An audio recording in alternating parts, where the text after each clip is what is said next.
Vincent van গগ জীবিত অবস্থায় স্বীকৃতি না পাওয়া জগৎবিখ্যাত কিংবদন্তি শিল্পী ভিনসেন্ট ভ্যান গগকে চেনে না এমন মানুষের সংখ্যা খুব বেশি নেই। শুধুমাত্র আঁকার জন্যই তিনি বিখ্যাত তা নন, তিনি নিজের জীবনের সংগ্রামী লড়াইয়ের জন্য পরিচিত।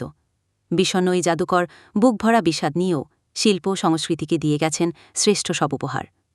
ভ্যান গগ ছিলেন একজন ডাচ পোস্ট ইমপ্রেশনিস্ট চিত্রশিল্পী, যিনি পশ্চিমা শিল্পের ইতিহাসে অন্যতম বিখ্যাত ও প্রভাবশালী ব্যক্তিত্ব হিসেবে পরিচিত। 1853 সালের 30 মার্চ নেদারল্যান্ডসের ক্যাথলিক প্রদেশে উত্তর ব্রাবন্টির গ্রুটজুন্ডারতে জন্মগ্রহণ করেন শিল্পী ভ্যান গগ। বাবা থিওডোরাস ভ্যান গগ ছিলেন ডাচ রিফার্ম চার্চের একজন পাদ্রী এবং মায়ের নাম আনা কর্নেলিয়া কার্বেন্টাস। প্রথম সন্তানের মৃত্যুর 1 বছর পর ভ্যান গগের জন্ম হয়। আবেগতাড়িত হয়ে বাবা মা মৃত ভাইয়ের নামেই নামকরণ করেন তার, আর ভিনসেন্ট নামটি রাখা হয় তার দাদার নাম মিলিয়ে। দাদা ভিনসেন্ট ছিলেন প্রখ্যাত শিল্প ব্যবসায়ী। ছোট 2 ভাই থিও ও কর এবং এলিজাবেথ, আনা ও উইল নামে 3টি বোন ছিল ভ্যান গগের। জন্মেই যেন ভিনসেন্ট উপহার পেলেন মৃত ভাইয়ের নাম। এ বড় বেদনার। শুধু নামই নয়, বাড়ি কাছেই ছিল ভাইটির কবর, যা দেখতে দেখতে বড় হয়েছে এই ভাইটি। এসব কারণেই হয়তো ভ্যান গগ ছিলেন অন্য বাচ্চাদের চেয়ে আলাদা। সারাদিন একা একা ঘুরে বেড়াতে পছন্দ করতেন তিনি। কারো সাথে মেলামেশা করতে স্বাচ্ছন্দ্য বোধ করতেন না। 1880 সালে ভ্যান গগকে গ্রামের একটি স্কুলে ভর্তি করানো হয়, কিন্তু মনমরা হয়ে থাকা শিশুটির তাতে কোনো আগ্রহই ছিল না।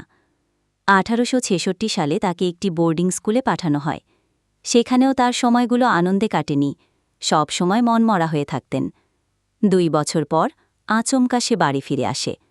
এরপর মা এবং গৃহশিক্ষিকার কাছে তিনি ঘরে বসে পড়াশোনা করতেন। তখন তিনি ছবি আঁকতেন, মায়ের উৎসাহে এবং আপন খেয়াল। প্যারিসের বিখ্যাত চিত্র ব্যবসায়ী প্রতিষ্ঠান গোপিল্যান্ড কোম্পানির সঙ্গে ব্যবসা করতেন ভিনসেন্টের চাচা। 16 বছর বয়সে স্কুলের পাঠ শেষ করেই চাচার অফিসেই ভিনসেন্টের চাকরি হয়, আর্ট ডিলার হিসেবে। টানা 4 বছর চাকরি করেন তিনি। মাঝখানে কিছুদিন ব্রাসেলসের শাখাতেও কাজ করেছিলেন। 1873 সালে তার প্রশিক্ষণ শেষ করার পর তাকে গোপিলের লন্ডন শাখায় পাঠানো হয়। এখানে তিনি কাজের ক্ষেত্রে বেশ সফল ছিলেন এবং সেই বয়সে তিনি তার বাবার চেয়েও বেশি উপার্জন করতেন। থিওর স্ত্রী জো ভ্যান বোঙ্গার পরে মন্তব্য করেছিলেন যে এটি ভিনসেন্টের জীবনে সেরা বছর ছিল। এ সময় তিনি বাড়িওয়ালার মেয়ে ইউজেনি লোইয়ের প্রেমে পড়েন, কিন্তু ইউজেনি তাকে প্রত্যাখ্যান করায় তিনি মানসিকভাবে প্রচণ্ড ভেঙে পড়েন। এই আঘাত ভ্যান গগকে দীর্ঘ সময় পর্যন্ত মানসিকভাবে বিপর্যস্ত করে রেখেছিল। তিনি শারীরিক অসুস্থতা এবং একাকিত্বের মধ্যে ডুবে যান। এতটাই মানসিকভাবে ভেঙে পড়েছিলেন যে চাকুরিতে অমনোযোগী হবার কারণে তাকে বরখাস্ত করা হয়। ভিনসেন্ট ভ্যান গগের জীবনের এসব জানা অজানা দিক উঠে এসেছে তার লেখা চিঠিগুলোর মাধ্যমে। ভিনসেন্টের সবচেয়ে কাছের বন্ধু ছিলেন তার ছোট ভাই থিও ভ্যান গগ, পল গাউগুইন ও আরেক চিত্রকর এমিলি বার্টান্ড। নিজেদের মধ্যে প্রচুর চিঠি আদান প্রদান করতেন তারা। নিজের জীবনে প্রায় 800-র মতো চিঠি লিখেছেন ভিনসেন্ট। এই চিঠিগুলোই পুরো বিশ্বকে জানিয়েছে ভ্যান গগের দুনিয়া সম্পর্কে। তবে সবচেয়ে বেশি চিঠি লিখেছেন ছোট ভাই থিওকে। তাদের মধ্যে প্রায় 600 চিঠি আদান প্রদান হয়েছিল। থিও ভ্যান গগ সবগুলো চিঠি যত্ন করে রেখে দিলেও ভিনসেন্টের কাছে থিওর সব চিঠি পাওয়া যায়নি। এই চিঠিগুলোতে নিজেদের বন্ধুত্ব, ভিনসেন্টের শিল্পীভাবের চিন্তাধারা ও জগতের ধারণা পাওয়া যায়। ভ্যান গগ ও থিওর মৃত্যুর পর সবগুলো চিঠি সংগ্রহ করেন থিওর স্ত্রী জোয়ানা ভ্যান গগ। তাঁরই সাহায্যে সেই সব চিঠিগুলো পরবর্তীতে প্রকাশিত হয়। বেশিরভাগই প্রকাশিত হয় 1914 সালের পরে।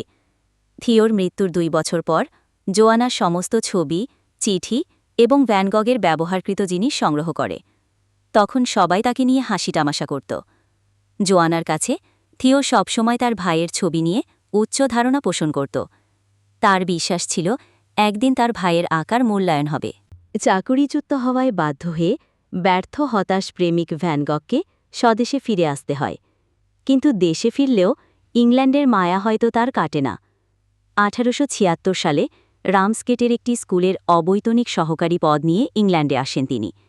কয়েক মাস পরই স্কুলটি লন্ডনে স্থানান্তরিত হয় এবং তার দায়িত্ব পড়ে শহরের দরিদ্রতম এলাকার ছাত্রদের কাছ থেকে বকেয়া আদায় করার। বকেয়া আদায় করতে গিয়ে তিনি লন্ডন শহরের হতদরিদ্র মানুষগুলোর জীবন খুব কাছ থেকে দেখেন। বকেয়া আদায় তো দূরের কথা, পারলে তিনি এদের সাহায্য করে আসতেন। কোনো বকেয়া আদায় করতে না পারায় এবারও তিনি চাকুরিচ্যুত হন। এরপর একটি মেথডিস্ট ভৃত্যের সহকারী হিসেবে কাজ করেন। 1876 সালে তিনি বড়দিনে বাড়ি ফিরে 6 মাস কাটান এবং ডডরেক্টে একটি বইয়ের দোকানে কাজ নেন। তিনি সময় কাটাতেন বাইবেলের কিছু অংশ ইংরেজি, ফরাসি এবং জার্মান ভাষায় অনুবাদ করতে করতে। ধর্মে আত্মনিয়োগ করতে গিয়ে তিনি ক্রমশ সাধু এবং সন্ন্যাসী হয়ে ওঠেন। দারিদ্র্যের নিত্য চেহারা তার মধ্যে ধর্মীয় অনুভূতিকে প্রবল করে তোলে। পিতার পদ অনুসরণ করে সহকারী পাদ্রী হওয়ার সিদ্ধান্ত নিলেন তিনি। সেই উদ্দেশ্যে লন্ডন ছেড়ে রওনা হলেন হল্যান্ডে। বাবা মা ভিনসেন্টের এই সিদ্ধান্তে দারুণ খুশি হলেন।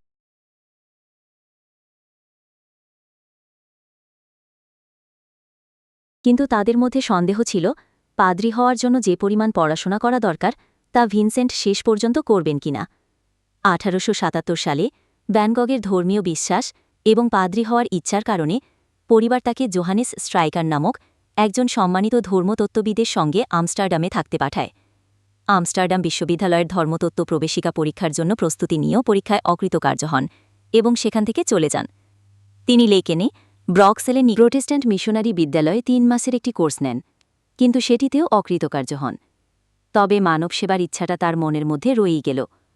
25 বছর বয়সে বেলজিয়ামের বোর্নিয়াজের এক কয়লাখনিতে পাদ্রী হিসেবে যোগ দিলেন ভিনসেন্ট ভ্যান গগ। দরিদ্র জনতার প্রতি সমবেদনা দেখানোর জন্য তিনি একটি বেকারির আরামদায়ক বাসস্থান ত্যাগ করে একটি ছোট ঘরে থাকতে শুরু করেন। এই কয়লাখনিতে তিনি লন্ডনের চেয়েও বীভৎস দারিদ্র্য দেখলেন। খ্রিস্টীয় বাণীকে তিনি নিজের জীবনের ব্রত করে নিলেন।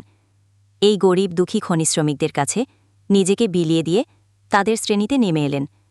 কখনো গায়ের কাপড় খুলে দিতেন কোনো শ্রমিককে, কখনো নিজের খাবার দিয়ে দিতেন তাদেরকে। কিন্তু তার এই জীবনধারা গির্জার কর্তৃপক্ষের কাছে গ্রহণযোগ্যতা অর্জন করেনি এবং যাজকত্বের সম্মান নষ্ট করার অপরাধে তাকে বরখাস্ত করা হয়। এরপর 47 মাইল দূরে ব্রাসেলসের উদ্দেশ্যে হাঁটা দেন।